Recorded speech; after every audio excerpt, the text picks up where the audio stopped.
네, 10월 셋째 주 주일 예배를 하나님께 올려드리도록 하겠습니다. 다 함께 예배를 위해서 기도하시고 찬양드리겠습니다. 기도하겠습니다.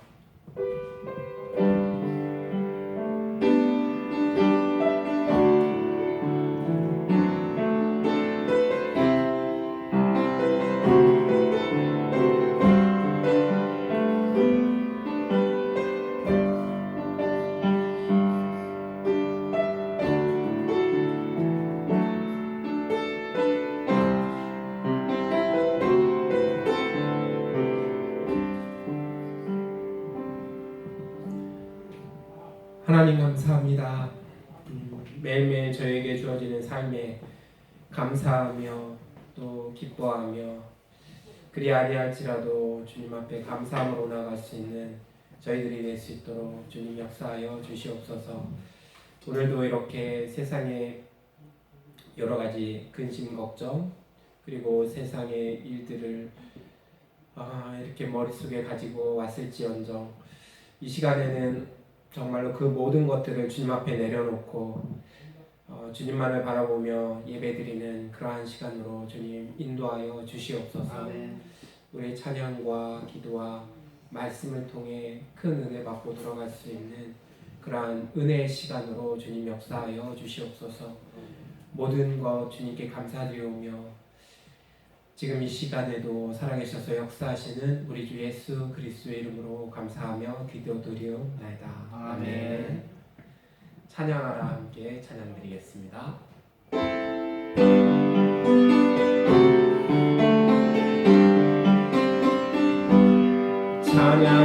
찬양하라 내 영혼아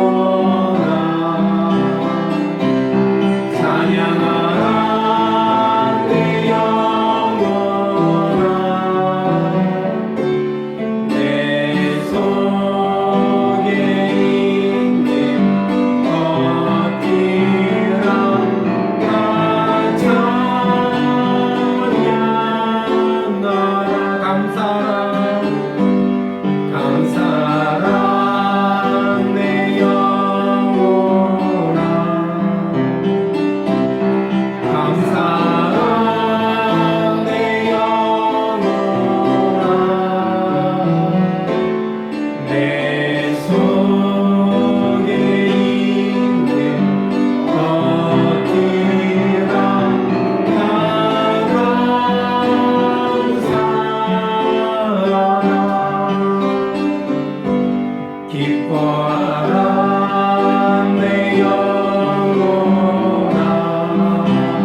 나가네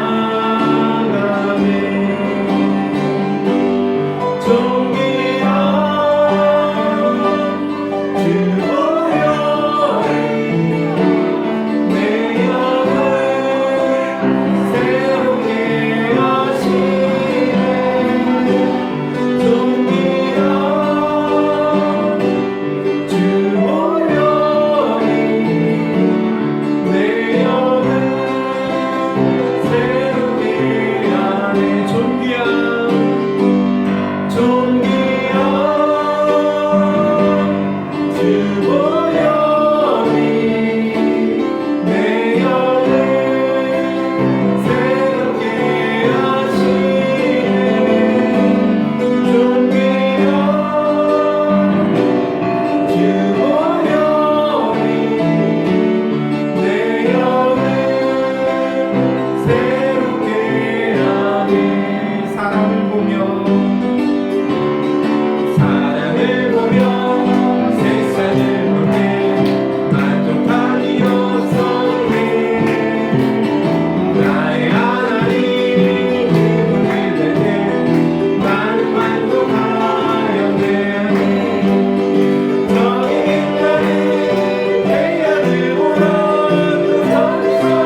함께 기도하겠습니다.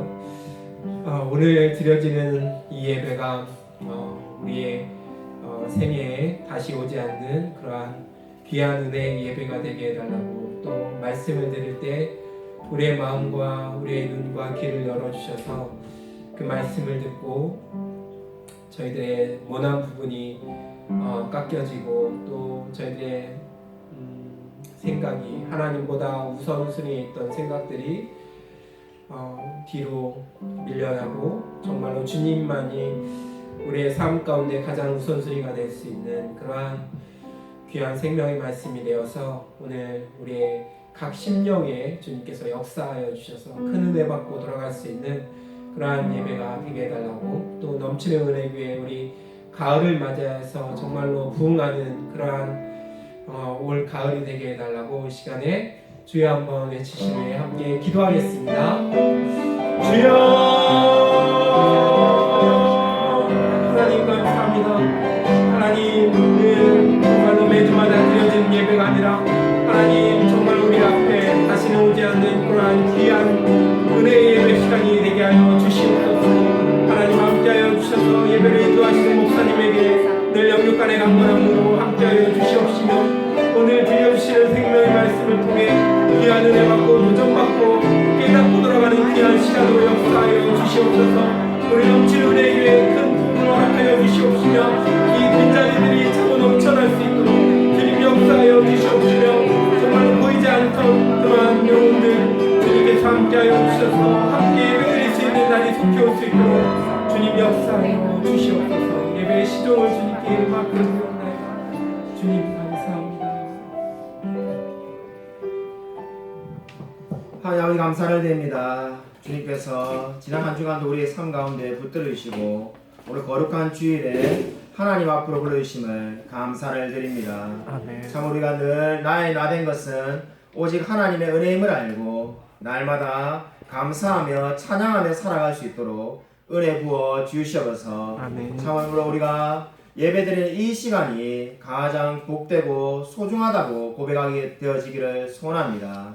진정으로 이 예배 가운데 하나님께서 임재하여 주시고 찾아와 주셔서 참으로 우리 마음에 위로가 필요한 자들에게 위로하여 주시며 말씀을 들을 자들에게 말씀하여 주시옵소서. 하나님께서 함께하여 주실 줄 믿사오며 살아계신 예수 그리스도 이름으로 간절히 기도드립니다. 아멘. 사도신경으로 우리의 신앙을 고백드립니다. 전능하사 천지를 만드신 하나님 아버지를 내가 믿사오며 그 외아들 우리 주 예수 그리스도를 믿사오니 이는 성령으로 잉태하사 동정녀 마리아에게 나시고 본디오 빌라도에게 고난을 받으사 십자가에 못 박혀 죽으시고 장사한 지 사흘 만에 죽은 자 가운데서 다시 살아나시며 하늘에 오르사 전능하신 하나님 우편안에 계시다가 저리로서 사는 자와 죽은 자를 심판하러 오시리라. 성령 믿사오며 거룩한 공예와 성도가 서로 교통하는 것과 죄를 사하여 주신 것과 몸이 다시 사는 것과 영원히 사는 것을 믿사옵나이다. 아멘. 교동문 시편 14편입니다. 구약성경 시편 14편입니다.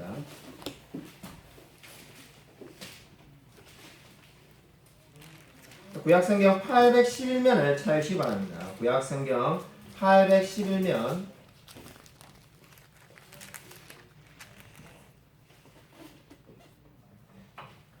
구약성경 811쪽 시편 14편 1절부터 끝절까지를 서로 교독하도록 하겠습니다. 어리석은 자는 그의 마음에 이르기를 하나님이 없다 하는도다. 그들은 부패하고 그 행실이 가증하니 선을 행하는 자가 없도다. 여호와께서 하늘에서 인생을 굽어 살피사 지각이 있어 하나님을 찾는 자가 있는가 보려 하신지 다 치우쳐 함께 더러운 자가 되고 선을 행하는 자가 없으니 하나도 없도다. 죄악을 행하는 자는 다 무지하냐 그들이 떡 먹듯이 내 백성을 먹으면서 여호와를 부르지 아니하는도다. 그러나 거기서 그들은 두려워하고 두려워하였으니 하나님이 의인의 세대에 계심이로다. 너희가 하는 자의 일을 부끄럽게 하나 오직 여호와는 그의 피난처가 되시도다. 함께 읽겠습니다. 이스라엘의 구원이 시온에서 나오기를 원하도다. 여호와께서 그의 백성을 포로된 곳에서 돌이키실 때에 야곱이 즐거워하고 이스라엘이 기뻐하리로다. 아멘. 다 함께 하셔서 찬송가 135장 부르시겠습니다. 찬송가 135장입니다.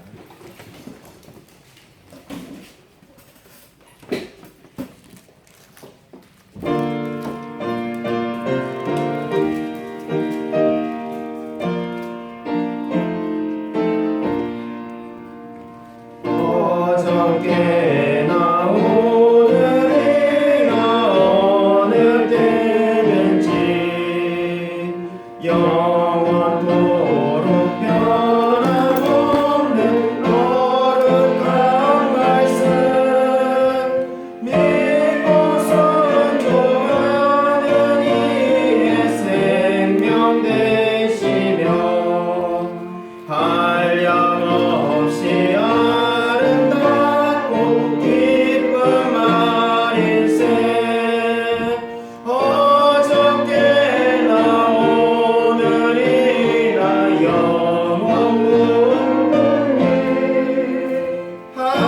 한결같은 주 예수께 찬양합니다. 세상 지나고 변할지라도 영원하신 주 예수 찬양합니다. 풍랑이는 바다 위로 걸어오시고 갈릴리의 험한 물가 잔잔케 겟세마네 동산에서 우리 위하여 눈물 짓고 기도하신 고난의 주님 어저께나 오늘이나 영원토록 한결같은 주 예수께 찬양합니다. 세상 지나고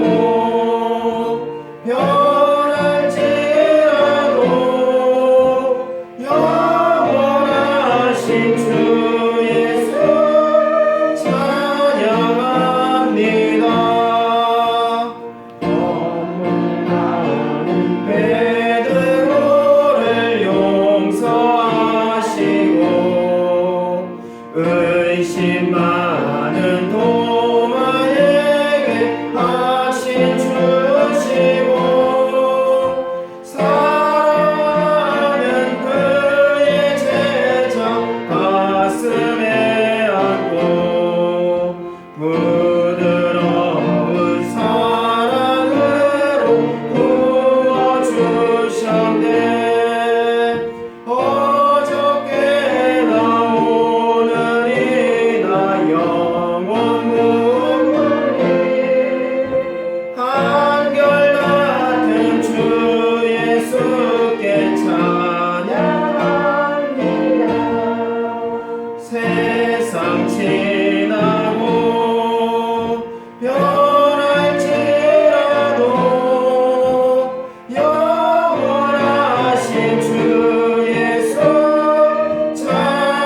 찬양합니다. 엠마오로 행하시던 주님 오늘도 한결같이 우리 곁에 함께 계시고 우리들을 영접하러 다시 오시네. 변함없는 영광의 주 주님의 오리 어저께나 오늘이나 영원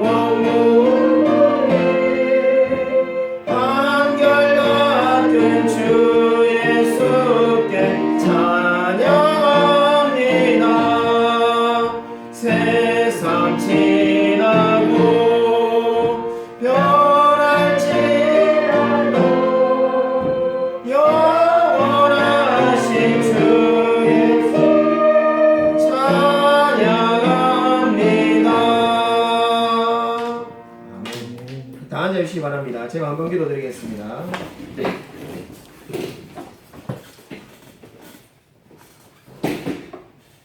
그렇습니다. 주님.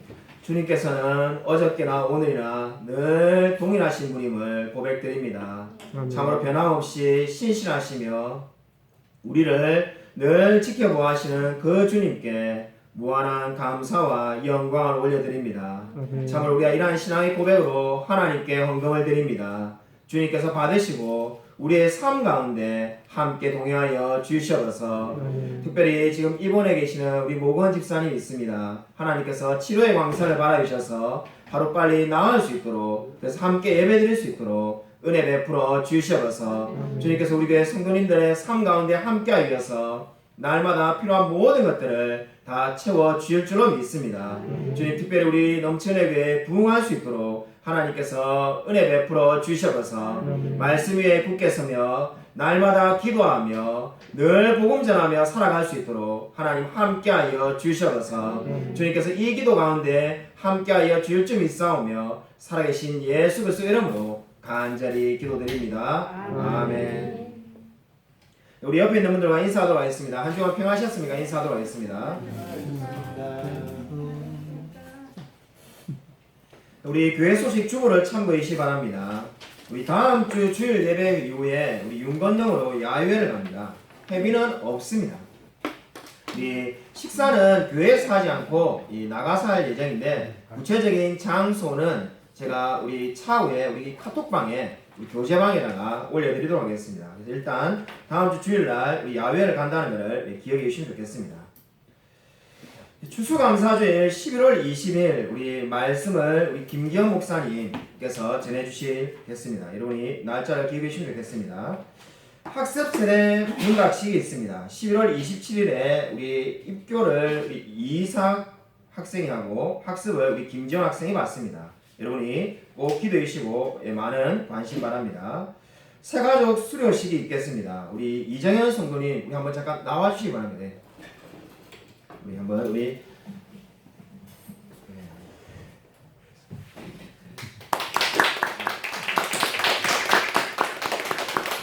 이경희 장로님의 인도하심으로 우리 새가족 공부를 다 마쳤습니다. 네, 우리 감사드립니다. 그리고 마치고 난 다음에 예배 이후에 우리 사진 촬영을 하도록 하겠습니다. 우리 모건 집사님께서 안산에 있는 고려대병원에 입원하셨습니다. 약 한 달간 입원에 계셔야 될 예정입니다. 그래서 여러분이 꼭 기도해 주시면 좋겠습니다. 예, 그리고 우리 소유문답 개강을 하기로 했는데 좀 이게 변경이 되었습니다. 예, 변경된 내용을 또 제가 카톡방에 올려드리겠습니다. 이 소유문답 개강을 좀 더 많은 분들이 들을 수 있도록 줌으로 하면은 불편해 하시는 분들이 많고 여러가지 상황이 어려운 점이 있어서 이 주일 오후에 예배 이후에 이 소유문답을 강의하기로 했습니다. 그래서 오늘은 광고가 되지 않아서 이번 주는 하지 않고 다음 주는 야외에서 하지 않고 11월 첫 주부터 약 12주간을 이 동안에 이 소유문답을 강의하도록 하겠습니다. 약 12주 동안에 소유문답의 전반 부분을 우리 강의하도록 하겠습니다. 그래서 여러분이 기억해 주시고 꼭 많은 참석을 부탁드립니다. 웨스트민스터 소교리문답 제33문 하도록 하겠습니다. 제가 문제를 읽고 여러분이 답을 하시면 되겠습니다. 칭의는 무엇입니까? 칭의는 하나님의 아버지 주시는 은혜의 이유로서 우리 모든 죄를 용서해 주시고 우리를 하나님 앞에서 의롭게 여겨 받아주시는 대신에 이는 오직 그리스도의 의를 우리의 것으로 계산해 주기 때문이며 칭의는 믿음으로만 받습니다. 아멘. 네, 광고를 추가적으로 드리겠습니다. 아마 우리 소유문답을 하면은 우리 원래 주로 오해하는 순모임은 어떻게 되는가 생각할 수 있는데 소유문답 강의를 약 45분 정도 이렇게 하고 마치고 나면은 우리 이순윤 집사님 그 순장님의 인도로 이 순모임은 이렇게 기도하고 기도 제목 나누는 걸로 진행하도록 하겠습니다. 그래서 여러분이 그렇게 기억하고 계시면 될 것 같습니다. 우리 설교 말씀 듣도록 하겠습니다. 누가복음 2장 22절부터 39절까지입니다. 신약성경 누가복음 2장 22절부터 39절까지를 제가 앉아 성도님들이 앉아 교도하겠습니다. 신약성경 90쪽에 있습니다.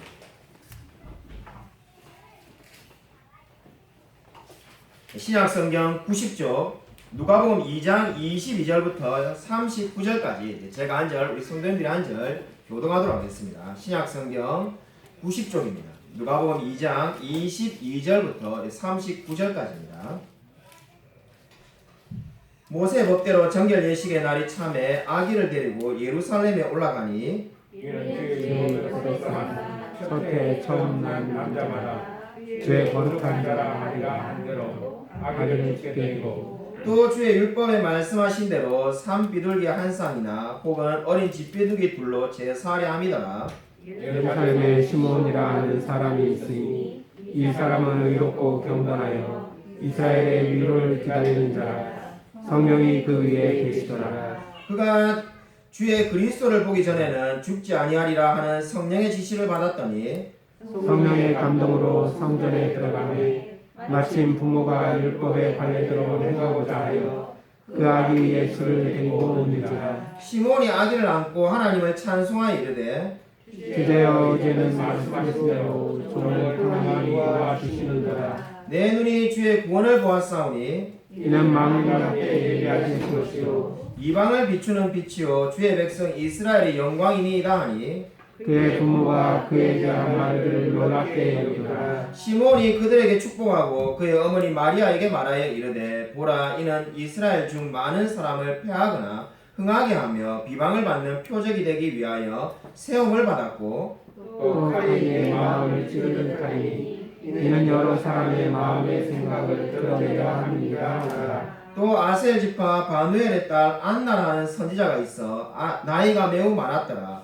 그가 결혼한 후 7해 동안 남편과 함께 살다가 과부가 되고 84세가 되었더라. 이 사람이 성전을 떠나지 아니하고 주야로 금식하며 인도하고 섬기더니 마침 이때에 나와서 하나님께 감사하고 예루살렘의 속량을 바라는 모든 사람에게 그에 대하여 말하니라. 주의 율법을 따라 모든 일을 마치고 갈릴리로 돌아가 돈동의 나사렛에 이르니라. 아멘. 오늘 설교 말씀은 주께서 성전에 나타나심입니다. 우리는 이미 지난주에 하나님께서 부유의 누이심으로 낮아심에 대해서 말씀을 살펴보았습니다. 오늘 성경 말씀은 요셉과 마리아가 율법에 요구하는 바를 행하기 위해서 아기 예수를 성전으로 데려갔다라고 말씀하고 있습니다. 그리고 23절을 보면은 이는 주의 율법에 쓴 바 첫해 처음 난 남자마다 거룩한 자라 이렇게 말씀을 하고 있습니다. 여러분 이 말씀은 이 출애굽기 13장 2절을 인용한 말씀입니다. 왜 처음 난 남자마다 거룩한 자라고 말을 하고 있을까요? 출애굽기 12장을 보면은 이렇게 말씀하신 그 배경을 우리가 알 수가 있습니다. 우리가 출애굽기 12장에 보면은 당시에 어떠한 상황이었습니까? 애굽 왕 바로는 하나님의 말씀에 거절하며 이스라엘 백성을 결코 내보내 주려고 하지 않았습니다. 그래서 우리가 너무나 잘 아는 피, 개구리, 이 여러 가지 9가지의 재앙을 하나님께서 내리셨지만은 바로는 결코 자기의 뜻을 굽히지 않고 있었습니다. 그래서 마지막으로 10번째 재앙으로 바로의 장자부터 모든 애굽에 있는 가정의 장자들에게 어떻게 했습니까? 이 하나님께서 치셨습니다. 그로 인해서 바로는 하나님의 백성들을 다 이제 내보내주게 되었습니다. 그러므로 초태생을 구별하여 드리는 것은 무슨 의미입니까? 이스라엘의 가정들이 정말 하나님의 놀라운 구원의 역사를 기념하고 그리고 하나님께서 이스라엘 백성들을 약속의 땅으로 보내주셨다는 것을 기념하는 행위가 되겠습니다. 그래서 지금 성경은 어떻게 말합니까? 처음 난 자마다 다 주의 거룩한 자라고 말을 하고 있습니다. 그래서 그 율법의 말씀대로 지금 아기 예수도 성전에 갔습니다. 24절에 보면은 또 한 가지 율법의 요구가 있는데 그것은 제사를 드려야만 했습니다. 산비둘기 한 쌍이나 어린 쥐비둘기 둘로 제사를 드렸다라고 말씀하고 있습니다. 우리는 이 말씀에서 요셉과 마리아가 지극히 가난했음을 알 수가 있습니다. 가난하다는 말은 성경에 하나도 나와 있지 않지만은 가난하다는 것을 어떻게 알 수 있습니까?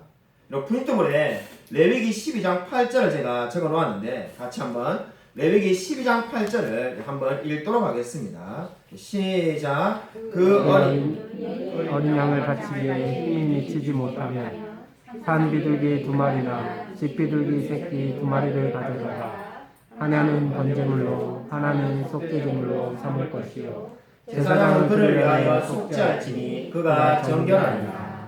여러분 레위기 12장 8절은 분명히 어떻게 말씀하고 있습니까? 어린 양을 제물로 바쳐야 되지만은 만약에 정말로 가난해서 그 어린 양을 바칠 만한 재산이 없다면은 어떻게 하라는 겁니까? 산 비둘기 2마리나 집 비둘기 새끼 2마리를 바쳐다가 하나는 번제물로 하나는 속죄물로 하라고 그렇게 말을 하고 있습니다. 이 말씀에서 우리가 뭘 알 수 있습니까? 성경은 가난한 자들에게 배려하고 있습니다. 그들이 비록 어린 양을 바칠 형편이 안 된다 하더라도 얼마든지 하나님께 나아가서 제사를 드릴 수 있도록 허락하셨습니다. 바로 지금 요셉과 마리아가 산비둘기 2마리나 집비둘기 새끼 2마리를 가지고 제사를 드렸다는 것은 그들이 지극히 가난했다는 것을 보여주고 있습니다. 한마디로 말해서 마리아는 어린 양을 바칠 만한 형편이 되지 않았습니다. 그렇기 때문에 예수님은 이런 방식으로 가난하게 이 세상에 태어나셨습니다. 오늘 우리가 읽은 성경 말씀은 무려 5번이나 주의 율법, 모세의 율법을 따라 행했다는 말이 나오고 있습니다. 여러분 22절에 모세의 법대로라고 되어 있는 것을 보시기 바랍니다. 그리고 23절에는 주의 율법이라는 말이 나오고 있습니다. 24절에도 주의 율법이 나오고 27절에 보면은 율법의 관례대로라고 나오고 있습니다. 39절에도 주의 율법이라는 말이 나옵니다. 그래서 지금 계속해서 강조하는 바가 뭡니까? 이 주의 모든 율법을 요셉과 마리아를 비롯한 아기 예수님께서 다 따라 행하셨다고 성경은 강조하고 있습니다. 아마 이 성경 읽는 우리 성도님들 중에는 의아해하는 분이 분명히 있을 것 같습니다. 예수님은 죄가 없으신데 왜 정결한 이 예식을 드려야 되는가? 이런 생각이 들 수가 있습니다. 정결 예식은 죄가 있는 사람들에게 정결해지기 위해서 이러한 예식이 필요한 건데 우리가 잘 알다시피 예수님은 죄가 없으신 분이지 않습니까? 왜 죄가 없으신 예수님이 죄가 있는 인간이 하는 그 모든 예식을 다 따라야 합니까? 여러분 예수님께서는 하나님이시지만 이 율법 아래 복종하셨습니다. 그러므로 정말 사람이 가지고 있는 비참함과 가난과 그 모든 낮아지심을 다 취하셨다라고 성경은 말씀하고 있습니다. 여러분 교회사를 읽어보면은 끊임없이 율법이 필요 없다고 주장하는 분들이 각 시대마다 다 있었습니다. 근데 요즘 현대에도 있죠. 대표적인 사람들이 구원파 이단이 되겠습니다. 율법이 무슨 필요가 있느냐? 우리는 복음만 있으면 된다. 이렇게 말하는 분들이 있습니다. 그러한 분들에게 우리가 뭐라고 말할 수 있겠습니까? 예수님도 지금 모든 율법을 지켰다라고 오늘 성경은 분명히 강조하고 있습니다. 예수님이 하나님이신데 내가 율법을 왜 지키겠느냐? 이렇게 말씀하지 않고 모든 율법을 지키심으로 마치 사람처럼 낮아지시고 비참해지시고 가난해지셨다고 성경은 분명히 말씀하고 있습니다. 그러므로 율법이 잘못된 것이 아니라 인간의 제약된 본성이 잘못되었음을 기억하시기 바랍니다. 오늘 성경은 분명히 그렇게 말씀을 하고 있습니다. 그리고 요셉과 마리아는 아기 예수를 안고 이제 두 사람을 만나는데 첫 번째 시몬이라는 사람을 만났다라고 오늘 성경은 말씀하고 있습니다. 이 시몬에 대해서 우리가 아는 것은 오늘 말씀에 기록되어 있는 것이 전부입니다. 이 시몬은 예루살렘에 사는 의롭고 경건한 사람이었습니다. 누가복음 1장과 2장을 우리가 꼼꼼하게 읽어보면은 이 시몬과 그리고 나중에 나오는 안나와 사가랴와 엘리사벳이 일종의 경건한 모임을 하고 있었던 것으로 보여집니다. 근데 그 중에 한 명인 시몬이 이 아기 예수를 보자마자 지금 29절에 이렇게 말씀하고 있습니다. 주제여 이제는 말씀하신 대로 종을 평안히 놓아 주시는도다. 주제여 이제는 말씀하신 대로 종을 평안히 놓아 주시는도다. 여러분 이 시몬의 고백이 어떤 의미가 있을까요? 이 시몬이 아기 예수를 보자마자 말씀하신 대로 종을 평안히 놓아주신다고 고백을 하고 있습니다. 시몬의 고백이 주는 의미는 두 가지입니다. 첫 번째 시몬의 고백이 저와 여러분에게 주는 영적인 의미는 옛것이 새것을 받아들인다는 겁니다. 옛것은 시몬을 비롯한 이제 이 구약시대의 사람들이 되겠습니다. 근데 새것인 예수 그리스도를 지금 받아들이고 있습니다. 다르게 표현한다면은 종이 주인을 알아보는 겁니다. 그 종이 주인을 알아보고 복종하고 있습니다. 여러분 먼저 주제라는 단어에 주목해 보시기 바랍니다. 이 단어는 신약 성경에 단 4번밖에 나오지 않는 아주 독특한 단어입니다. 왜냐하면 여기에 헬라어 전미사를 하나 떨어뜨리면은 이 단어가 독재자가 되게 되어 있습니다. 그 독재자라는 말은 안 좋은 의미가 있기 때문에 성경에 몇 번밖에 쓰여지지 않은 겁니다. 근데 지금 이 시몬은 이 독특한 단어를 사용하면서 마치 이렇게 고백을 하고 있습니다. 주는 소유자이시고 지배자이시며 나는 주의 종입니다. 아멘. 주님이 소유자이시고 주님이 지배자이시고 저는 그저 종에 불과합니다라고 말을 하고 있습니다. 아멘. 여러분 시몬은 이 지금 자기가 아는 아기 예수 그리스도를 기뻐하면서 이제 이스라엘을 떠나는 자로 성령에 대해서 감동을 받았습니다. 그러면서 지금 최후의 노래를 부르고 있습니다. 한마디로 시몬은 옛것이 지나가고 이제 새로운 시대가 와야 함을 알고 있었습니다. 우리 교회에도 내년에 큰 변화가 있을 예정입니다. 우리 이경희 장로님과 이 조영수 권사님께서 내년에 이제 은퇴를 하셔야 됩니다. 이렇게 말씀을 드리니까 어떤 한 분은 아니 우리 이경희 장로님이 벌써 그런 나이가 되셨는가 젊어 보이시는데 이렇게 말씀하는 분도 있었습니다. 우리 아마 장로님이 그분께 밥을 사셔야 될 것 같은데 그런 나이가 이미 되셨습니다. 그래서 우리가 이제 부득불 새로운 중직자를 뽑기로 우리 리더 모임에서 결정하였습니다. 그래서 올해 중직자 선거가 있는 것이 아니라 내년에 중직자 선거도 하고 그리고 임직식과 은퇴식 날짜도 다 내부적으로 내년에 이 지금 날짜를 정해놓은 상태입니다.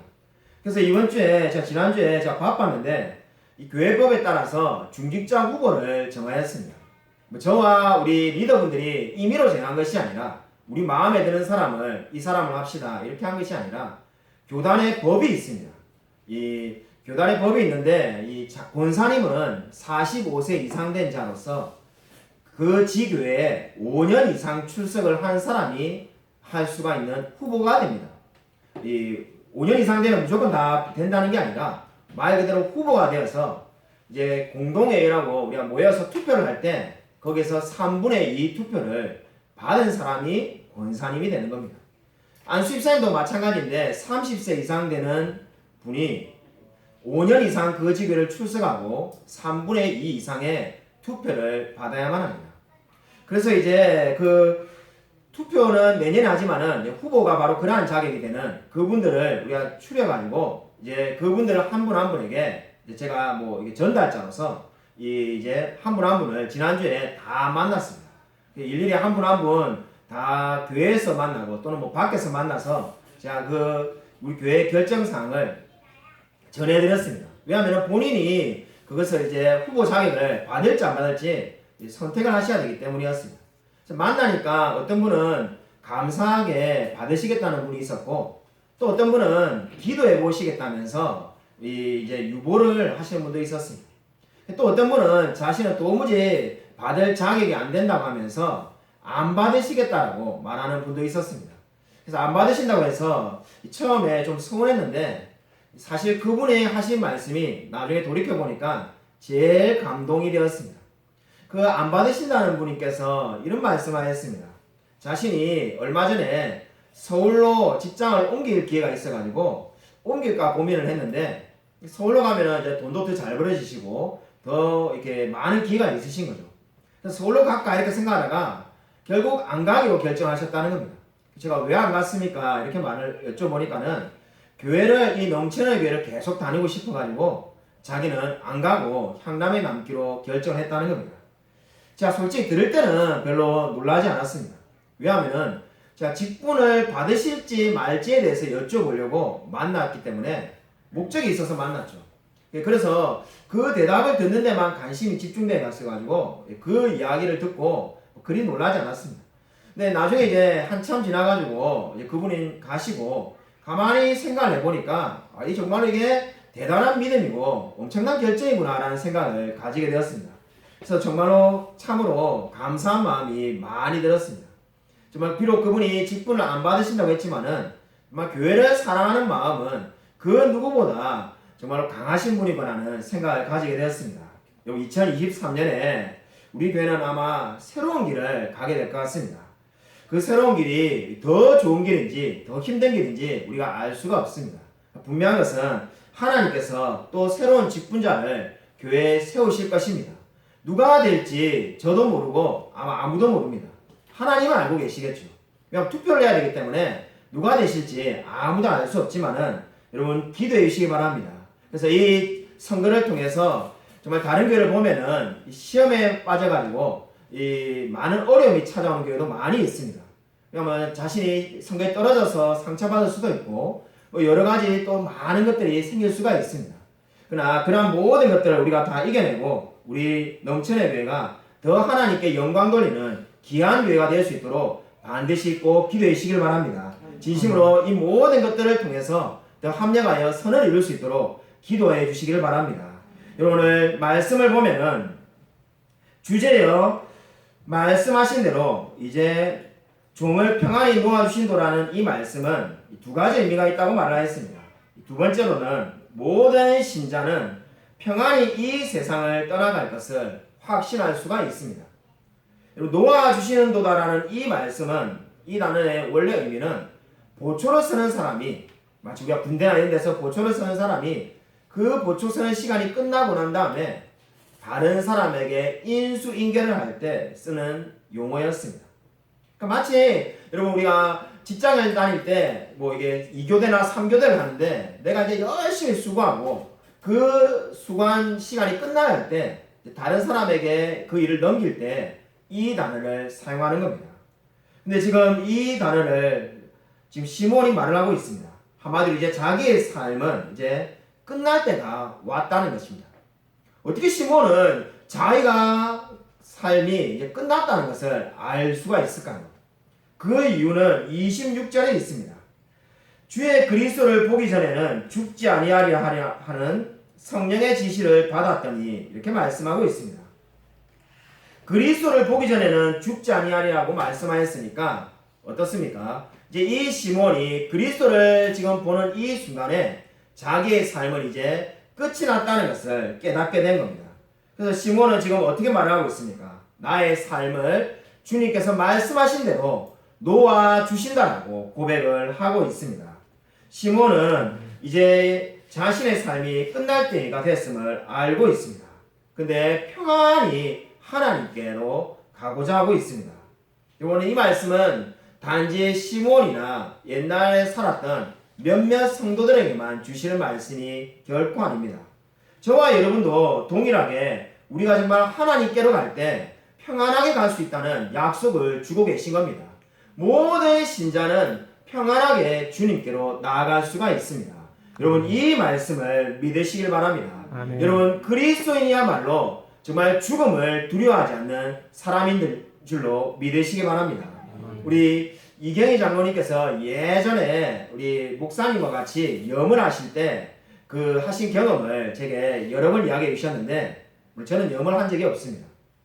감사하게도 이 염을 하지 않아도 되는 시대에 목사가 되었고 옛날에 목사님들은 그런 걸 다 했는데 그때 우리 장로님께서 같이 따라다니 보시니까 믿는 사람은 특징이 있다는 겁니다.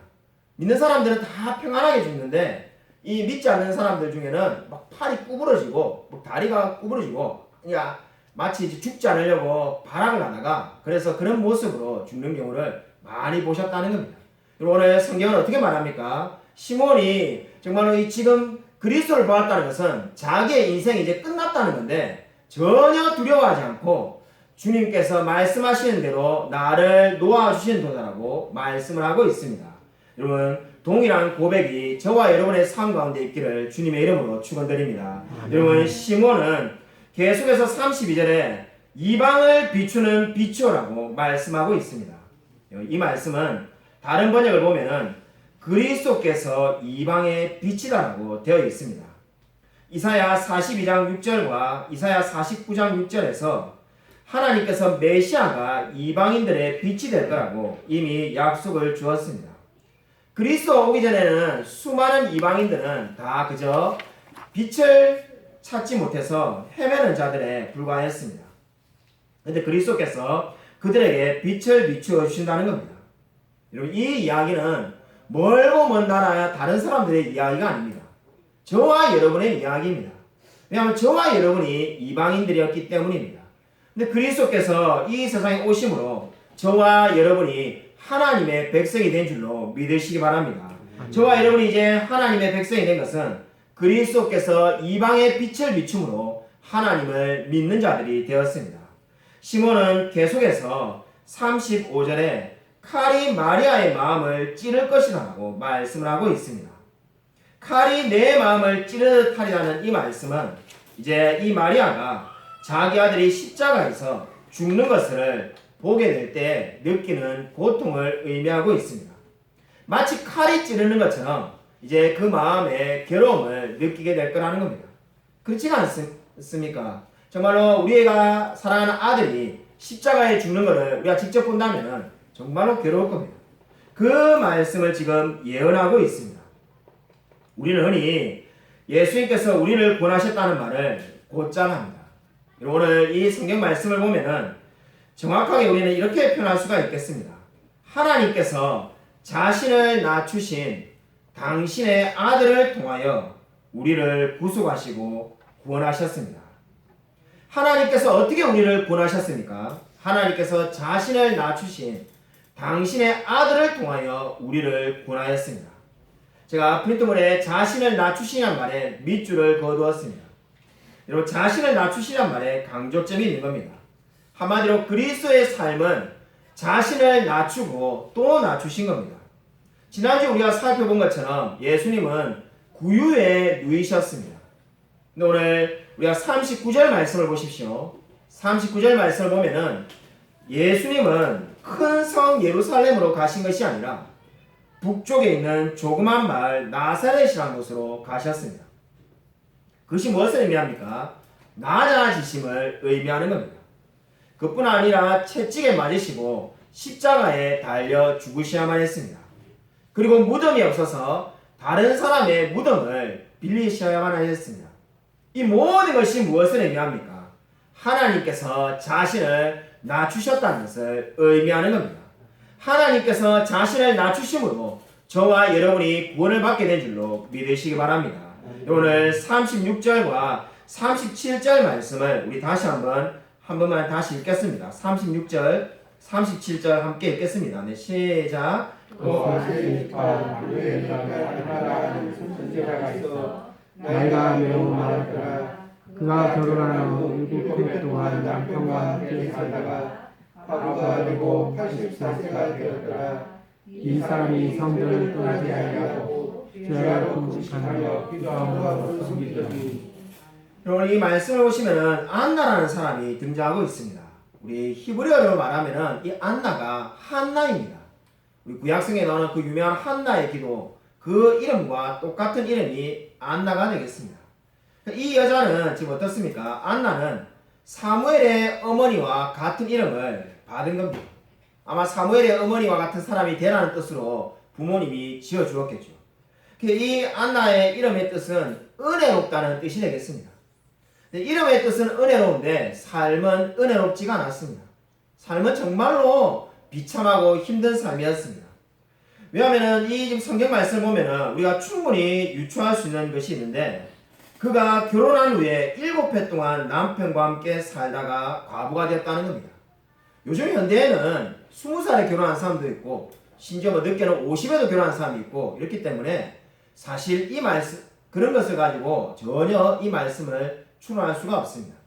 근데 당시에는 12세에서 14세가 되면은 결혼을 하였습니다. 그걸 통해서 7년 동안 남편과 살았다는 이 안나의 말은 어떤 의미가 있습니까? 대략 20살 때부터 안나는 과부로 지낸 겁니다. 그러면 지금 84세라고 말을 하고 있는데 대략 60년 이상 64년을 과부로 홀로 지낸 겁니다. 옛날에 우리가 가지고 있던 이 한글 성경을 보면은 이 과부로 지낸 기간이 84년이다 이렇게 말씀을 하고 있습니다. 히브리어로 번역이 이 원어로 번역이 둘 다가 다 가능한데 이 나이가 84세라는 것도 가능하고 과부로 84세라는 것도 가능합니다. 그러면 진짜 실제 나이는 100세가 넘게 되겠죠. 그러니까 어느 쪽으로 되든지 간에 혼자 지냈던 기간이 적어도 60년, 많게는 80년 이상을 혼자 지냈던 사람이 바로 안나가 되겠습니다. 여러분, 당시의 과부는 지금 우리 시대에 혼자 사는 싱글과는 완전히 달랐습니다. 삶이 너무나 척박하고 힘들었습니다. 학자 중에는 이 안나가 성전에 살고 있는 것을 바리새인과 서기관들이 그의 모든 재산을 착복했기 때문에 살 곳이 없어서 성전에 살고 있다라고 해석하는 분도 있습니다. 그만큼 이 안나는 힘들고 힘든 인생을 살아왔습니다. 여러분, 이 안나의 아버지의 이름이 바누엘이라고 성경은 소개하고 있습니다. 아셀 지파 바누엘의 딸이라고 말을 하는데 이 바누엘이라는 이름은 우리가 너무나 잘 아는 부니엘이라는 이름과 똑같은 이름이 되겠습니다. 창세기 32장에 우리가 너무나 잘 아는 야곱이 천사와 씨름하던 그 장소가 바로 부니엘이었는데 바로 그 이름이 바누엘이 되겠습니다. 그 뜻은 하나님의 얼굴이라는 의미입니다. 하나님의 얼굴이라는 이름을 가지고 있는 바누엘이 그 딸에게 은혜롭다는 이름을 지어준 겁니다. 오늘 우리 이 말씀을 볼 때 그냥 스쳐 지나가기 쉬운 말씀이 있는데 36절에 아셀 지파라는 말에 여러분이 주목해 보시기 바랍니다. 여러분 밑줄을 그어 놓으셔도 좋고 동그라미를 쳐 넣어도 좋습니다. 아마 우리가 말씀을 묵상할 때 이 아셀 지파라는 걸 가지고 많은 묵상을 하는 분은 그리 흔치 않을 겁니다. 이 아셀 지파라는 말은 정말로 우리에게 큰 은혜와 영적인 교훈을 줍니다. 왜 그렇습니까? 이 아셀 지파는 원래 야곱의 12아들 중에 8번째 아들이었다고 창세기 30장은 말씀합니다. 이스라엘 역사를 보면은 이 아셀 지파는 사사기에 보면은 사사기 1장에 하나님의 명령대로 가나안 족속을 몰아내야 되는데 순종하지 못한 족속이 지파가 바로 아셀 지파였습니다. 그뿐 아니라 이 아셀 지파는 영적으로 천박한 사람들이었는데 그냥 소위 말하면 물질에만 관심 있는 사람이었습니다. 그래서 사사기 5장에 보면 드보라가 이 가나안 왕 야빈을 처단하자고 공격하자고 도와달라 할 때 도로 가지도 않았던 지파가 이 바로 아셀 지파가 되겠습니다. 이렇게 굉장히 이기적이고 자기들만 아는 그런 지파 사람이 아셀 지파입니다. 성경을 보면은 마지막으로 등장하는 것이 아수르 왕 사네립에게 포로로 끌려간 지파가 아셀 지파가 되겠습니다. 그래서 역사에서 이제 사라졌습니다. 왜냐하면 그렇게 늘 이기적으로 살았으니까 어찌 보면은 뿌린 대로 거둔 겁니다. 근데 여러분 오늘 이 말씀에서 우리가 은혜로운 말씀이 뭡니까? 지금 이 신약 시대가 시작됐는데 400년간 말라기 이후에 말씀이 없다가 이제 말씀이 주어졌는데 이 신약 시대의 새로운 역사가 시작되는 이 순간에 바로 정말 시몬이 고백하는 것처럼 이제 옛것은 사라지고 새것이 와야 되는 이 시대에 지금 첫 번째로 등장하는 인물이 누구입니까? 아셀 지파의 안나가 등장하고 있습니다. 정말 그렇게 하나님의 말씀에 순종하지 못하고 이기적이었던 그 아셀 지파 후손이 여기에 등장하는 겁니다. 근데 그 후손은 어떤 사람입니까? 너무나 대단한 사람이 등장하고 있는 것이 아니라 정말로 적어도 60년 이상을 홀로 과부로 지낸 힘이 없고 연약한 안나를 하나님은 등장시키고 있습니다. 여러분 이것이 무엇을 의미합니까? 하나님이 얼마나 신실한 분인지를 보여주고 있습니다. 하나님은 남은 자를 분명히 부르시고 이스라엘을 끝까지 지켜주시겠다라고 약속하셨습니다. 그 약속에 하나님께서 지금 아셀 지파의 후손인 안나를 불러서 지금 아기 예수님을 만나도록 역사하고 있습니다. 여러분 하나님은 어떠한 분이십니까? 그 약속을 끝까지 지키시는 분입니다. 사람은 약속을 해도 지키지 못하지만은 하나님은 어제나 오늘이나 영원토록 변함없는 분인 줄로 믿으시기 바랍니다. 아멘. 여러분 왜 하나님께서 이렇게 안나를 대했습니까? 왜 수많은 사람이 있는데 그 중에 안나를 선택하셨을까요? 여러분 그 긴 세월 동안에 안나가 무엇을 했다고 성경이 기록되어 있습니까? 37절 보면은 주야로 금식하며 기도하였다고 말을 하고 있습니다. 특별한 기간에만 기도한 것이 아니라 안나는 늘 기도하고 금식하며 삶을 살았던 사람이었습니다. 여러분 한번 당시의 상황을 생각해 보십시오. 여전히 아직 그리스도가 오기 전이기 때문에 구약 시대니까 매일마다 성전에 제사 드린 사람이 찾아왔을 겁니다. 전국 방방곡곡에서 제사 드린 사람이 해마다 찾아왔습니다. 그 사람들을 섬기며 돌보는 일을 하였던 사람이 바로 안나가 되겠습니다. 아마 많은 사람들은 안나가 누군지도 알았을 겁니다. 근데 그때 정말 그렇게 늘 섬기는 일을 돕고 기도하며 나아갔을 때 지금 어떻게 했습니까? 안나는 예수 그리스도를 만나게 된 겁니다. 그러고 난 다음에 하는 말이 뭡니까? 지금 38절에 마침 이때 나와서 하나님께 감사하고 예루살렘의 속량을 바라는 모든 사람에게 그에 대하여 말하니라. 이렇게 말을 하고 있습니다. 안나가 모든 사람에게 그에 대해 말을 했다고 합니다. 여러분 이 얼마나 놀라운 이야기입니까? 대략 1년 반 전에 이 시점에서 볼 때 1년 반 전에 사가랴가 성전에서 벙어리가 될 때 안나도 그 자리에 있었을 겁니다. 근데 지금 안나는 어떻습니까? 예수 그리스도를 만나고 지금 그리스도에 대해서 찬양하고 있습니다. 여러분 누가복음 1, 2장을 꼼꼼히 한번 집에서 읽어보십시오. 여러분 정말로 놀라운 은혜를 받을 수밖에 없습니다. 왜냐하면 여러분 목자들이 주님을 찾아왔다는 것을 우리는 어릴 때부터 수십 번 아니 수백 번 넘게 들었기 때문에 사실 말씀을 들어도 그냥 큰 감격이 없을 수 있습니다. 여러분 한번 생각해 보십시오.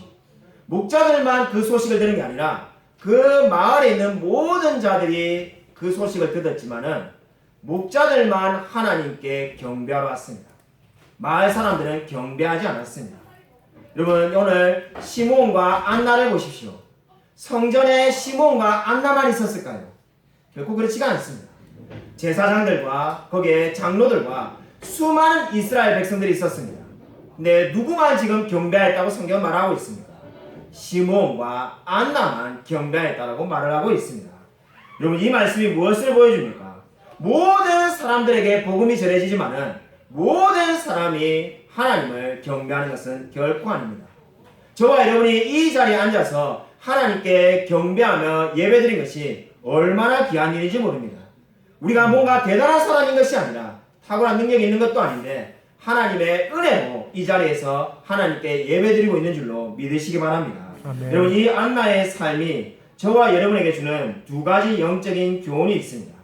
첫 번째 영적인 교훈은 하나님은 하나님의 영광을 위해서 남은 자를 보존하시기를 기뻐하신다는 겁니다. 푸른뜨물에 위에서란 말이 빠져 있는데 하나님은 하나님의 영광을 위해서 남은 자를 보존하기를 기뻐하시는 분입니다.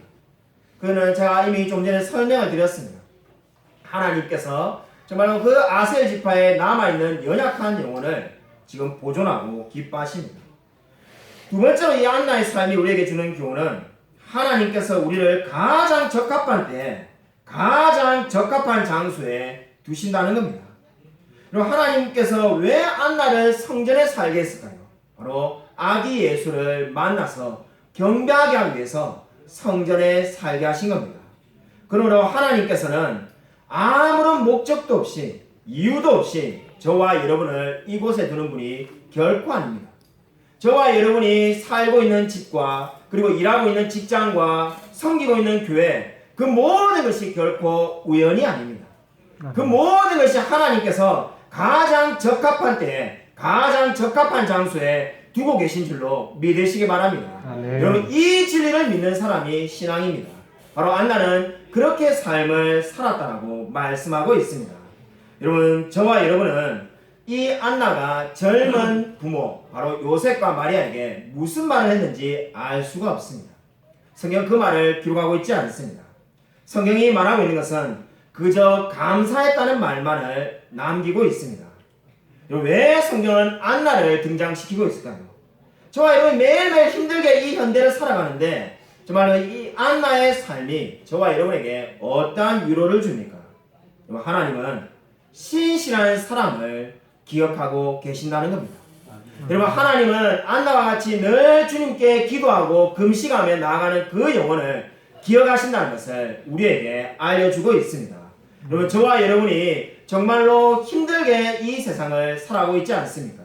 여러분이 날마다 기도하는 그 모든 기도를 정말 주님께서 듣고 계신 줄로 믿으시기 바랍니다. 세상에 그 누구도 여러분을 인정하지 않는다고 할지라도 하나님은 여러분을 지켜보고 계신 줄로 믿으시기 바랍니다. 여러분, 바로 오늘 안나는 그러한 삶을 살았고, 바로 오늘 성경은 저와 여러분에게 이러한 영적인 교훈을 말씀하고 있습니다. 저와 여러분의 삶에 분명한 목적이 있습니다. 아무 이유 없이, 아무런 목적 없이 하나님은 우리를 여기에 두고 계신 것이 아닙니다. 여러분, 우리가 어떠한 삶의 환경에 처했든지 간에 신실하게 살아가시기를 바랍니다. 안나는 과거로 수십 년을 혼자 지냈지만은 늘 기도하며 금식에 힘썼다라고 성경은 말씀하고 있습니다. 저와 여러분도 가정에서, 그리고 학교에서, 직장에서 해야 할 일이 있습니다. 그 일이 무엇입니까?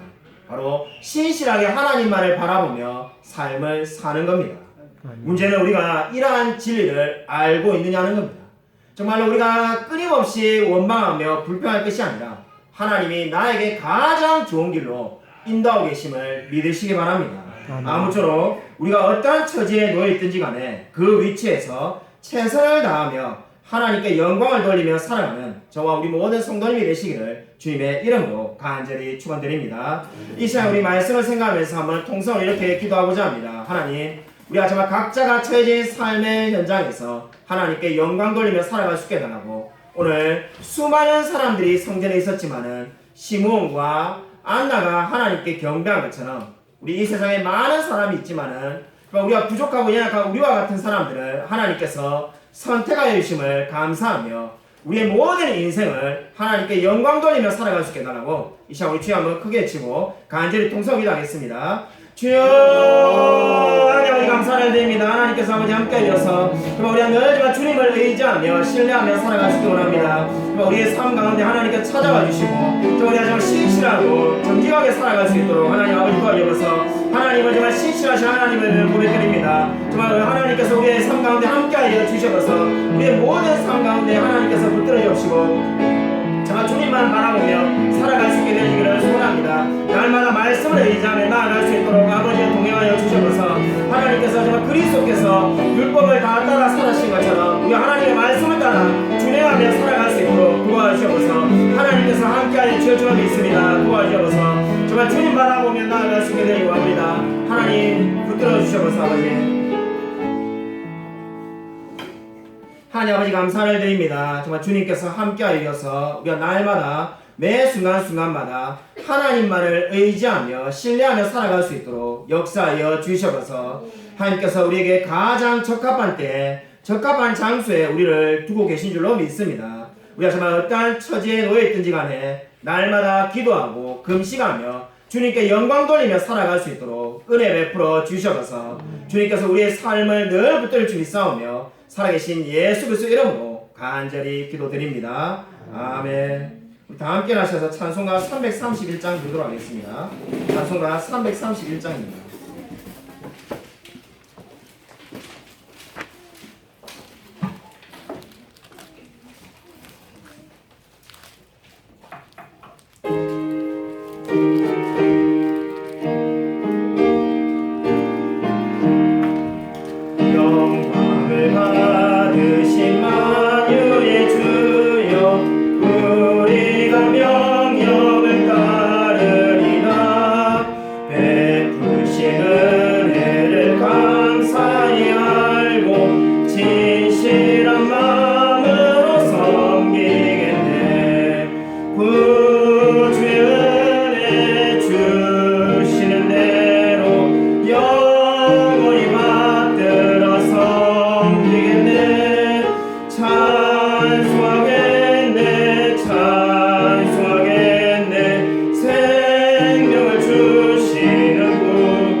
주 예수 안에서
이제는 주 예수 그리스도의 은혜와 하나님의 사랑과 성령의 교통하심이 하나님께서 가장 적합한 곳에 그리고 가장 적합한 때에 우리를 두고 계시며 어제나 오늘이나 동일하시며 그 신실한 하나님께서 우리를 기억하시며 우리의 삶을 인도하시며 가장 선한 길로 인도하여 주실 것을 믿고 우리의 모든 삶을 하나님의 말씀에 맡기며 살아가기로 다짐하는 이 자리에 있는 성도들과 동영상 예배드린 모든 성도들 머리 위에 지금부터 영원토록 함께 있을지어다. 아멘.